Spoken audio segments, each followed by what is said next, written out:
Mencoba untuk menganalisis sebenarnya ya, mencari tahu. Ini dukungan Abah Anies ini dengan kasus Tom Lembong itu ada terkaitannya nggak sih sebenarnya? Kita bahas satu-satu nih ya. Tersangkaan Tom Lembong itu karena diduga merugikan negara 400 miliar karena mengeluarkan izin impor gula kristal mentah. Padahal yang dilarang itu mengimpor gula kristal putih. Satu. Yang kedua, Kejagung ini menetapkan Tom Lembong sebagai tersangka karena mendalilkan kalau di tahun itu Indonesia surplus gula, jadi tidak memerlukan impor. Padahal pendapat itu hanya disimpulkan dari pertemuan beberapa orang yang mengatakan kalau Indonesia surplus gula. Padahal berdasarkan datanya itu di tahun 2015 sampai 2016 konsumsi masyarakat kita terhadap gula itu 5 juta ton. Sedangkan produksi nasional itu hanya sampai 2 juta ton. Jadi masih banyak kekurangannya. Itu dia. Seluruh fraksi di DPR kompak serang Kejagung soal kasus Tom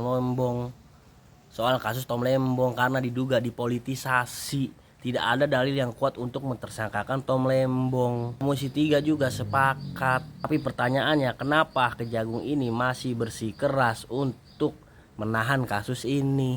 Ternyata masih orang-orang mereka juga yang bermain. Itu dia alasannya mungkin ya. Kasus ini tuh sama kayak kasus Satbor, penangkapan Satbor soal situs judi online. Polisi menangkap Satbor dengan dalil mempromosikan judi online, tapi mereka juga nggak bisa dan nggak berani menangkap para artis dan influencer, bahkan politisi juga ikut mempromosikan judi online.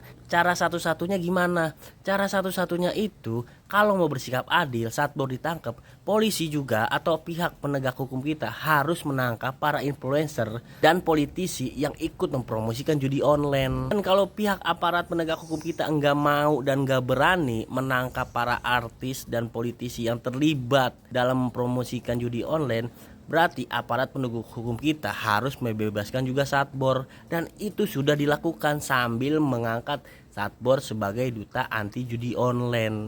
Hal ini juga berlaku pada Kejagung. Kalau emang mau bersikeras mentersangkakan Tom Lembong, Kejagung juga harus memeriksa Menteri Perdagangan yang melakukan impor gula. Dan kalau mereka tidak berani memeriksa menteri-menteri lain yang melakukan impor, salah satunya mereka harus membebaskan Tom Lembong. Itu seharusnya. Jadi pertanyaannya, kenapa kasusnya masih ditahan dan dipertahankan walaupun tidak ada bukti yang jelas? Dan ditambah lagi beredar isu bakal ada dukungan oleh Abah Anies di Pilgub DKI Jakarta mengusung salah satu paslon. Pertanyaan gua, kalau mau mendukung kenapa nggak dari awal? Kenapa tidak mendukung sebelum kasus Tom Lembong ini terjadi?